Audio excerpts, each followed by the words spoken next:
गुंडई क्या होती है ये पूरे शहर को बता देंगे। आ रहे हैं हम चकिया, 10 से 15 पुलिस वालों की लाशें बिछा दूंगा। ये किसी बी ग्रेड फिल्म का घटिया डायलॉग नहीं है।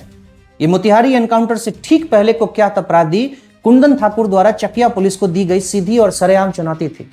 बिहार में सुशासन बाबू के राज्य में आज जो हो रहा है उसे देखकर यही कहावत याद आती है कि अंधेर नगरी और चौपट राजा। विकास और कानून व्यवस्था के बड़े बड़े दावों के बीच अपराधियों के हौसले इतने बुलंद हो चुके हैं कि वो अब सीधे पुलिस वालों को ही मिटाने की धमकियां दे रहे हैं। क्या हमारा पूरा पुलिस और खुफिया तंत्र इतना लाचार हो गया है कि एक गुंडा नेपाल के नंबर से फोन करके पूरी खाकी वर्दी को ललकारता है? जब इस राज्य में हथियारबंद रक्षक ही सुरक्षित नहीं है तो आम जनता और निहत्थे आदमी की सुरक्षा की गारंटी कौन लेगा? चोर चोरी से आए पर हेराफेरी से ना आए। इतनी बड़ी धमकी देने के बाद ये शातिर अपराधी चकिया के रामडीहा गांव में एक सुरक्षित मकान के अंदर मौत का जखीरा लेकर छिपे बैठा था। 17 मार्च की अहले सुबह जब एसटीएफ और स्थानीय पुलिस की संयुक्त टीम ने उस मकान की घेराबंदी की तो जो हुआ उसने पूरे बिहार को दहला कर रख दिया। एसडीएफ के बहादुरपुर जवान श्रीराम यादव ने जैसे ही उस घर के दरवाजे की घंटी बजाई, अंदर से बिना किसी चेतावनी के अचानक गोलियों की बौछार शुरू हो गई। अंधेरे का फायदा उठाकर अपराधियों ने पुलिस की टीम पर आधुनिक कार्बाइन से सीधा और जानलेवा हमला किया। इस भीषण मोतिहारी एनकाउंटर की पहली गोली हमारे जाबाज जवान श्रीराम यादव के सीने में जा लगी और वो देश के लिए सर्वोच्च बलिदान देते हुए शहीद हो गए। जान हथेली पर रखकर अपनी ड्यूटी करने वाले हमारे पुलिस के जवानों ने भी ईंट का जवाब पत्थर से दिया।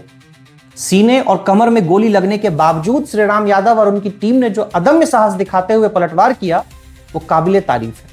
करीब 15 मिनट तक चले इस रोंगटे खड़े कर देने वाले मोतिहारी एनकाउंटर में पुलिस ने दोनों अपराधियों को मौके पर ही ढेर कर दिया। कुंदन ठाकुर और प्रियांशु दुबे जो कुछ घंटे पहले खुद को शहर का सबसे बड़ा डॉन समझ रहे थे, अब हमेशा के लिए मिट्टी में मिल चुके थे।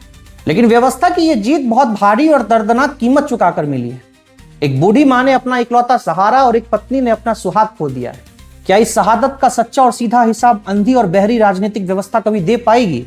दाल में कुछ काला नहीं बल्कि यहां बिहार में पूरी की पूरी दाल ही काली नजर आ रही है।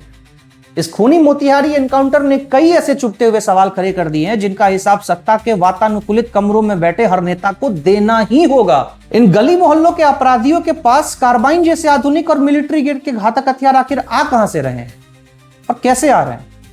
क्या हमारी तमाम खुफिया एजेंसियां इतनी गहरी नींद में सो चुकी है कि गांव के एक साधारण मकान में मौत का पूरा जखीरा जमा हो गया और किसी को भनक तक नहीं लगी?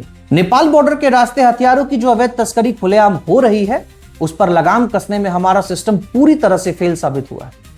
बॉर्डर पर होने वाली इस ढिलाई और खुली छूट का भयानक खामियाजा आज हमारे पुलिस के जवानों को अपनी जान देकर चुकानी पड़ रही है। अब पानी सर से ऊपर जा चुका है और बर्दाश्त की सारे हदें पार हो चुकी है। आज चर्चा और सवाल सिर्फ एक मोतिहारी एनकाउंटर का नहीं बल्कि उस पूरे सरे हुए सिस्टम का है जो राजनीति के साए में ऐसे अपराधियों को पैदा करता है और पालता है।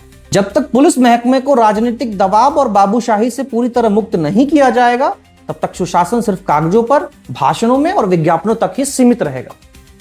आम जनता को भी अब मुफ्तखोरी की नींद से जागना होगा और अपने चुने हुए राजनेताओं की गिरेबान को पकड़कर उनसे तीखे सवाल पूछने होंगे। शहीद जवान श्रीराम यादव की शहादत को हमारा सत-सत नमन और भावभीनी श्रद्धांजलि। लेकिन अगर अब भी सत्ता के नशे में चूर हमारे रहनुमा नहीं जागे तो बिहार को फिर से 80 और 90 के उस खौफनाक जंगल राज में जाने से कोई ताकत नहीं रोक पाएगी।